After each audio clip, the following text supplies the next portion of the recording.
नमस्कार मित्रांनो, स्वागत आहे आपला आमच्या आजच्या व्हिडिओमध्ये आपण बघणार आहोत आपण 2026च्या या नवीन वर्षासाठी आपण कशा प्रकारे आपले सरकार या पोर्टलवरून आपली इन्कम सर्टिफिकेट काढू शकता त्याच्याबद्दल। त्यासाठी सर्वात अगोदर आपल्याला या लिंकवरती लिंक मी आपल्याला इथं डिस्क्रिप्शनमध्ये लिहून देणार। या लिंकवरती आल्यानंतर आपल्यासमोर याप्रमाणे हा इंटरफेस येऊन जाणार।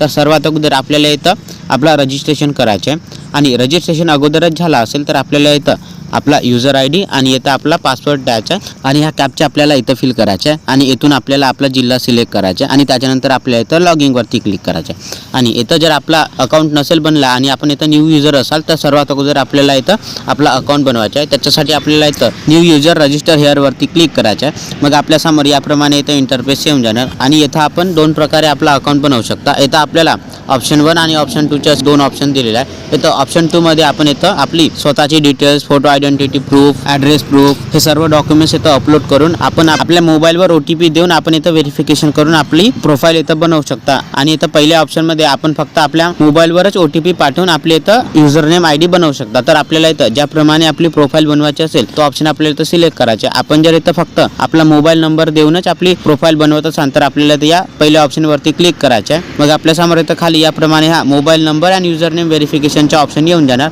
तर सर्वात अगोदर आपल्याला इथून आपला जिल्हा सिलेक्ट करायचा आणि त्याच्यानंतर आपल्याला इथं आपला मोबाईल नंबर द्यायचा आणि त्याच्यानंतर आपल्याला इथं सेंड OTP वरती क्लिक करायचं आहे। मग आपल्या या मोबाईल नंबरवरती एक OTP सेंड होऊन जाणार। ते OTP आपल्याला इथं फिल करायचे।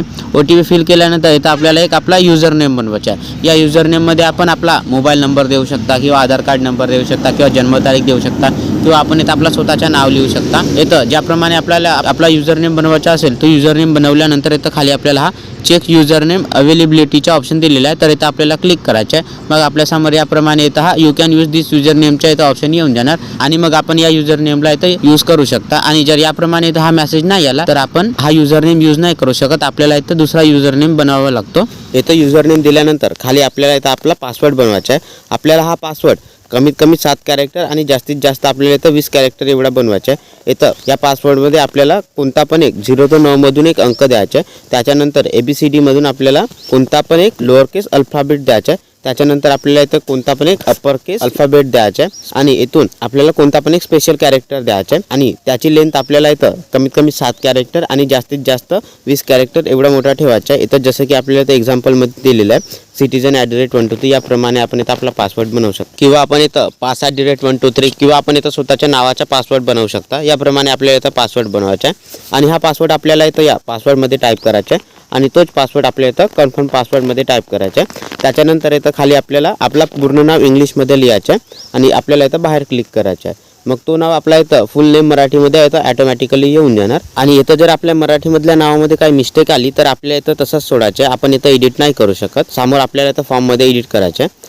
त्याच्यानंतर इथं आपल्याला आपली जन्मतारीख द्यायची आहे आणि आपल्याला इथं बाहेर क्लिक करायचं आहे। मग ऑटोमॅटिकली इथं आपला वय येऊन जाणार आणि मग त्याच्यानंतर आपल्याला इथं थोडासा खाली स्क्रोल करायचं आहे। इथं आपल्याला काही इन्फॉर्मेशन दिलेली आहे ते इन्फॉर्मेशन संपूर्ण वाचून आपल्याला इथं या बॉक्सवरती क्लिक करायचं आहे आणि त्याच्यानंतर आपल्याला इथं रजिस्टरवरती क्लिक करायचं आहे। मग याप्रमाणे इथं आपला सक्सेसफुली रजिस्ट्रेशन होऊन जाणार आणि आपण इथं ऑटोमॅटिकली लॉगिंगच्या पेजवरती येऊन जाणार। लॉगिंगच्या पेजवरती आल्यानंतर आपल्याला इथं आपला यूजर ID म्हणजे लॉगिंग ID द्यायची आहे आणि त्याच्यानंतर आपल्याला इथं आपला पासवर्ड द्यायचा आहे आणि हा कॅप्चा आपल्याला इथं फिल करून इथून आपल्याला आपला जिल्हा सिलेक्ट करायचा आहे। त्याच्यानंतर आपल्याला इथं लॉगिंगवरती क्लिक करायचं आहे आणि मग इथं थोडासा लोडिंग होऊन आपण इथं सक्सेसफुली लॉगिंग होऊन जाणार आणि त्याच्यानंतर आपल्याला इथं हा डाव्या साईडला या लाईनीला इथं खाली स्क्रोल करायचं आहे आणि आपल्याला इथं शोधायचं आहे रेव्हेन्यू डिपार्टमेंट। तर इथं आपल्याला या रेव्हेन्यू डिपार्टमेंटवरती क्लिक करायचं आहे। मग आपल्यासमोर याप्रमाणे इथं हा सब डिपार्टमेंटचा ऑप्शन येऊन जाणार। तर आपल्याला इथं क्लिक करून आपल्याला इथून आणखी रेव्हेन्यू सर्व्हिसेसवाला ऑप्शन सिलेक्ट करायचा आहे। रेव्हेन्यू सर्व्हिसवाला ऑप्शन सिलेक्ट केल्यानंतर आपल्यासमोर याप्रमाणे हे इथं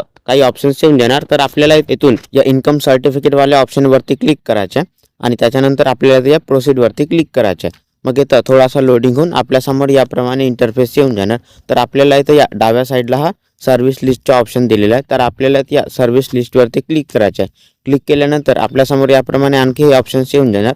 तर इथून आपल्याला आणखी या इन्कम सर्टिफिकेटवाल्या ऑप्शनवरती क्लिक करायचे। क्लिक केल्यानंतर मग नेक्स्ट पेजवरती आपल्यासमोर आपल्याला या इन्कम काढण्यासाठी कोणकोणते डॉक्युमेंट्स लागणार त्याची इथं संपूर्ण इन्फॉर्मेशन येऊन जाणार।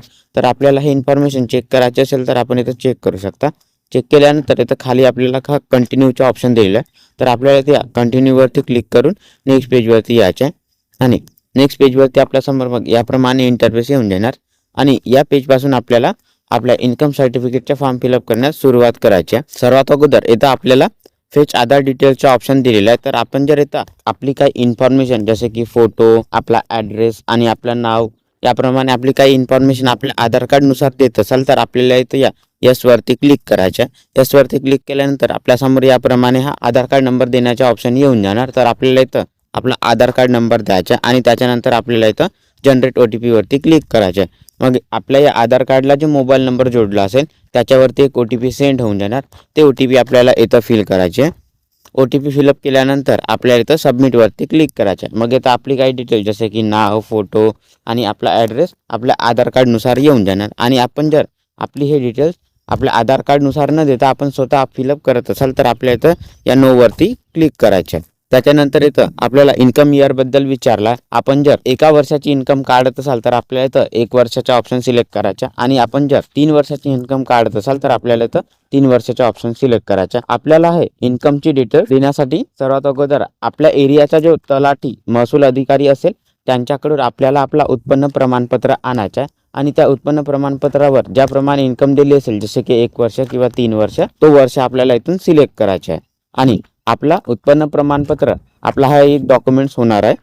त्याच्यानंतर आपल्याला इथं थोडासा खाली स्क्रोल करायचा आणि आपण इथं ज्यांची इन्कम काढत असाल त्यांची डिटेल्स द्यायच्या। सर्वात अगोदर आपण इथं रजिस्ट्रेशन करते वेळी जो नाव दिले असेल तो नाव इथं येऊन जाणार आणि तोच नाव इथं मराठीमध्ये पण येऊन जाणार आणि या मराठीमध्ये दिलेल्या नावात काही मिस्टेक असेल तर आपल्याला इथं आपल्या कीबोर्डच्या Ctrl+Y हे बटन दाबून आपल्याला इथं आपला कीबोर्ड आणायचा आणि या नावामध्ये जे मिस्टेक असेल ते मिस्टेक करेक्ट करायचे। त्याच्यानंतर खाली येतं त्यांच्या वडिलांचं नाव द्यायचं आहे। इथं इंग्लिशमध्ये त्यांचं नाव द्यायचं आहे आणि त्याच्यानंतर आपल्या इथं बाहेर क्लिक करायचं आणि तोच नाव इथं ऑटोमॅटिकली इथं मराठीमध्ये येऊन जाणार आणि या नावामध्ये पण काही मिस्टेक असेल तर आपल्याला इथं Ctrl+Y हे बटन दाबून इथं कीबोर्डवरून आपलं नाव करेक्ट करायचं आहे। त्याच्यानंतर इथं आपली जन्मतारीख येऊन जाणार आणि त्या जन्मतारखेनुसार आपली जेवढी वय असेल ते वय पण इथं येऊन जाणार।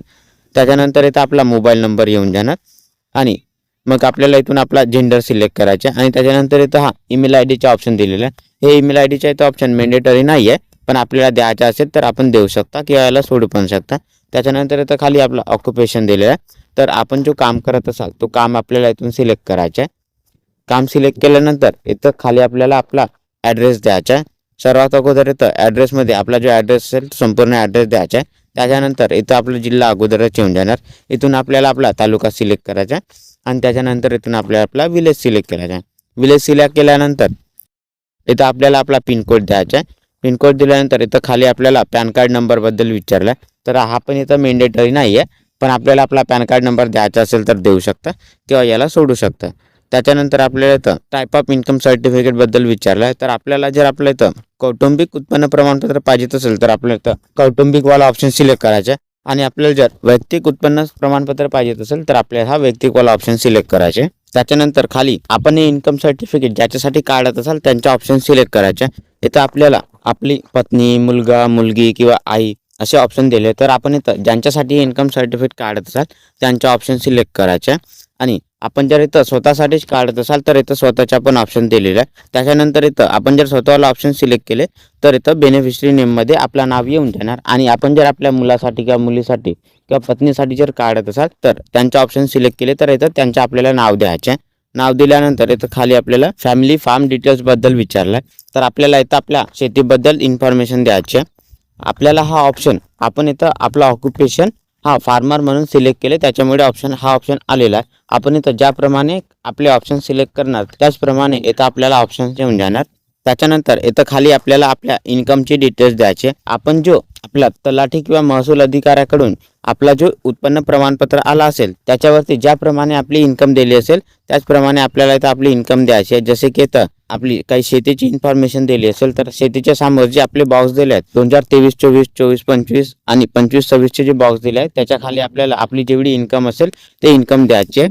आपली जर आणखी कोणती दुसरी इन्कम असेल जसे शेतीपूरक व्यवसाय, शेती मजुरी उत्पन्न, इतर मजुरी तर आपल्याला त्याच बॉक्सच्या समोर आपल्याला आपली इन्कम द्यायची आहे। जसे आमची इथं शेतीची इन्कम आहे तर आम्ही इथं आपल्या शेतीच्या समोर हा जो बॉक्स दिला आहे 23-24ची जे इन्कम असेल ते 23-24ची इन्कम या बॉक्समध्ये देणार. 24-25ची जी इन्कम असेल ते 24-25ची इन्कम आपली या बॉक्समध्ये देणार आणि जे 25-26ची इन्कम असेल ते 25-26ची इन्कम आपली इथं देणार. आणि हे दिलेली इन्कम इथं खाली आपल्या एकूणमध्ये आणि एकूण अक्षरीमध्ये पण येऊन जाणार. त्याच्यानंतर हे संपूर्ण इन्फॉर्मेशन दिल्यानंतर आपल्याला इथं या समावेश करावरती क्लिक करायचं आहे. मग आपल्यासमोर याप्रमाणे इथं काही हे इन्फॉर्मेशन येऊन जाणार. हे इन्फॉर्मेशन संपूर्ण वाचून आपल्या इथं या ओकेवरती क्लिक करायचं आहे आणि त्याच्यानंतर आणखी एकदा आपल्याला इथं या समावेश करावरती क्लिक करायचं आहे. याप्रमाणे आपल्या इथं फॉर्म सक्सेसफुली सबमिट होऊन जाणार आणि आपण इथं नेक्स्ट पेजवरती येऊन जाणार. आणि या नेक्स्ट पेजवरती आल्यानंतर आपल्याला इथं आपले काही डॉक्युमेंट्स अपलोड करायचे. सर्वात अगोदर आपल्याला इथं आपला फोटोग्राफ अपलोड करायचा. आपला हा फोटोग्राफ कोणत्या साईजमध्ये, कोणत्या केबीमध्ये आणि कोणत्या DPI मध्ये आपल्याला अपलोड करायचा त्याची संपूर्ण इथं आपल्याला इन्फॉर्मेशन दिलेली आहे. आणि इथंच आपल्याला क्रॉप अँड सेटचा पण ऑप्शन दिलेला आहे, तर आपण इथूनच त्याला एडिट पण करू शकता. आपली हे फोटोग्राफ अपलोड करण्यासाठी इथं आपल्याला या चूज फाईलवरती क्लिक करायचं आहे आणि आपण हे आपली फोटोग्राफ जिथं कुठे ठेवले असेल तिथून आपल्याला इथं सिलेक्ट करायचे आहे. सिलेक्ट केल्यानंतर इथं याप्रमाणे आपली फोटोग्राफ इथं येऊन जाणार आणि त्याच्यानंतर मग आपल्याला इथं थोडासा खाली स्क्रॉल करायचा आणि इथं खाली आपल्याला आपले काही डॉक्युमेंट्स अपलोड करायचे. सर्वात अगोदर तर आपल्या इथं आपला कोणता पण एक ओळखीचा पुरावा अपलोड करायचा. इथं ओळखीचा पुरावा अपलोड करण्यासाठी इथं खाली आपल्याला काही डॉक्युमेंट्स दिलेले आहे, जसे की इथं Aadhaar card, PAN card, voter ID card. तर आपल्याकडे आपला जो काही ओळखीचा पुरावा असेल तो ओळखीचा पुरावा आपल्याला इथं अपलोड करायचा. अपलोड करण्यासाठी आपण जे डॉक्युमेंट्स अपलोड करत असाल त्या बॉक्सच्या समोर आपल्याला इथं क्लिक करायचं. क्लिक केल्यानंतर आपल्यासमोर याप्रमाणे हा सिलेक्टचा ऑप्शन येऊन जाणार. तर आपल्याला त्या सिलेक्टवरती क्लिक करायचं आहे. मग आपल्यासमोर याप्रमाणे हा अपलोड फाईलचा ऑप्शन येऊन जाणार. तर आपल्या इथं या अपलोड फाईलवरती क्लिक करायचं आणि त्याच्यानंतर आपल्यासमोर याप्रमाणे हा चूज फाईलचा ऑप्शन येऊन जाणार. तर आपल्या त्या चूज फाईलवरती क्लिक करायचं आणि आपण आपला हा ओळखीचा पुरावा जिथं कुठे ठेवले असेल तिथून आपल्याला सिलेक्ट करायचं आहे. त्याचप्रमाणे आपल्या इथं खाली आपल्या पत्त्याचा पुरावा द्यायचा आहे. पत्त्याचा पुरावा देण्यासाठी आपल्या इथं हे काही डॉक्युमेंट्स दिलेले तर आपल्याला या डॉक्युमेंट्समधून कोणता पण एक डॉक्युमेंट्स अपलोड करायचे. त्याच्यानंतर इथं खाली आपल्याला आपला कोणता पण एक उत्पन्नाचा पुरावा द्यायचा आहे. तर इथं आपल्याला हे काही ऑप्शन दिलेले आहे. आमच्याकडे इथं आपला तलाठी म्हणजे महसूल अधिकारीच्या उत्पन्नाचा प्रमाणपत्र आहे, तर म्हणून आम्ही हा दुसऱ्या ऑप्शनमध्ये आपला हा महसूल अधिकारीचा उत्पन्न प्रमाणपत्र इथं अपलोड करत आहोत. त्याच्यानंतर इथं खाली आपला हा सेल्फ डिक्लेरेशन दिलेला आहे. हे डिक्लेरेशन इथं संपूर्ण वाचून आपल्याला इथं या आय अग्रीवाल्या या बॉक्सवरती क्लिक करायचं आणि त्याच्यानंतर आपल्याला इथं अपलोड डॉक्युमेंट्सवरती क्लिक करायचं. मग याप्रमाणे इथे सक्सेसफुली आपले डॉक्युमेंट्स अपलोड होऊन जाणार. डॉक्युमेंट्स अपलोड होऊन झाल्यानंतर आपल्याला याप्रमाणे हा मेसेज येऊन जाणार आणि त्याच्यानंतर आपल्याला इथं आपला पेमेंट करायचं. पेमेंट करण्यासाठी आपल्याला ते ओकेवरती क्लिक करायचं. मग आपल्यासमोर आपल्या इन्कम सर्टिफिकेटसाठी आपल्याला किती पेमेंट करायचं आहे त्याची इथं संपूर्ण इन्फॉर्मेशन येऊन जाणार. हे इन्फॉर्मेशन चेक केल्यानंतर आपल्याला त्या कंटिन्यूवरती क्लिक करायचं आहे. कंटिन्यूवरती क्लिक केल्यानंतर नेक्स्ट पेजवरती आपल्यासमोर हे काही ऑप्शन्स येऊन जाणार. तर इथून आपल्याला नेट बँकिंगवाल्या ऑप्शनवरती क्लिक करायचं आणि त्याच्यानंतर पे GOV इंडिया ऑल बँक्सवरती क्लिक करायचं. मग आपल्यासमोर आणखी हे आपल्या पेमेंटची डिटेल्स येऊन जाणार. हे इन्फॉर्मेशन चेक केल्यानंतर आपल्या इथं प्रोसीड फॉर पेमेंटवरती क्लिक करायचं. मग नेक्स्ट पेजवरती आपल्याला इथं credit, debit card, net banking, UPI आणि वॉलेटचा ऑप्शन येऊन जाणार. तर आपण इथं ज्याप्रमाणे पेमेंट करत असाल तो ऑप्शन आपल्याला इथं सिलेक्ट करून पेमेंट करायचा आहे. आणि आपण जर आपल्या QR कोडने जर पेमेंट करत असाल तर आपल्याला इथं या UPI वरती क्लिक करायचं आहे. मग आपल्यासमोर याप्रमाणे हा आपला QR कोड येऊन जाणार. तर आपल्याला या QR कोडवरून पेमेंट करायचं. पेमेंट केल्यानंतर इथं थोडासा लोडिंग होऊन आपल्या इथं पेमेंट सक्सेसफुली होऊन जाणार आणि आपण इथं फिलअप केलेल्या फॉर्मची इन्फॉर्मेशन येऊन जाणार आणि आपण इथं अपलोड केलेले डॉक्युमेंट्स पण इथं खाली येऊन जाणार. आणि आपल्याला जर याची प्रिंट काढायची असेल तर इथं खाली आपल्याला हा प्रिंटचा पण ऑप्शन दिलेला आहे. तर आपण याची प्रिंट काढू शकता किंवा आपल्या मोबाईल, लॅपटॉप, PC मध्ये पण याला सेव्ह करून ठेवू शकता. आणि हा संपूर्ण फॉर्म फिलअप केल्यानंतर 2 ते 3 दिवसामध्ये आपले हे इन्कम सर्टिफिकेट अप्रूव्ह होऊन जाणार. अप्रूव्ह झाल्यानंतर आपल्याला त्याला डाउनलोड करायचं आहे. डाउनलोड करण्यासाठी इथं डॅशबोर्डमध्येच ते आपली इन्कम सर्टिफिकेट येऊन जाणार. आपण इथं बघू शकता. आपण इथं आपला पेमेंट केलेली डेट आणि त्याच्यानंतर आपल्याला अप्रूव्ह झालेला ऑप्शन पण दिलेला आहे आणि त्याच्यानंतर इथं जेव्हा हे अप्रूव्ह झाली त्याची तारीख पण दिली आहे. त्याच्यानंतर इथं आपल्याला हा डाउनलोड सर्टिफिकेटचा ऑप्शन दिलेला आहे. तर आपण इथंच डाउनलोडवरती क्लिक करून आपली हे इन्कम सर्टिफिकेट डाउनलोड करू शकता. तर मित्रांनो, अशा प्रकारे आपण इथं आपल्या इन्कम सर्टिफिकेटचा फॉर्म आपण स्वतःच भरू शकता आणि त्याला आपण स्वतःच काढू पण शकता. आपल्याला जर हा व्हिडिओ आवडला असेल तर आमच्या व्हिडिओला लाईक आणि अशाच प्रमाणे व्हिडिओ पाहण्यासाठी आमच्या चॅनलला सबस्क्राईब करायला विसरू नका.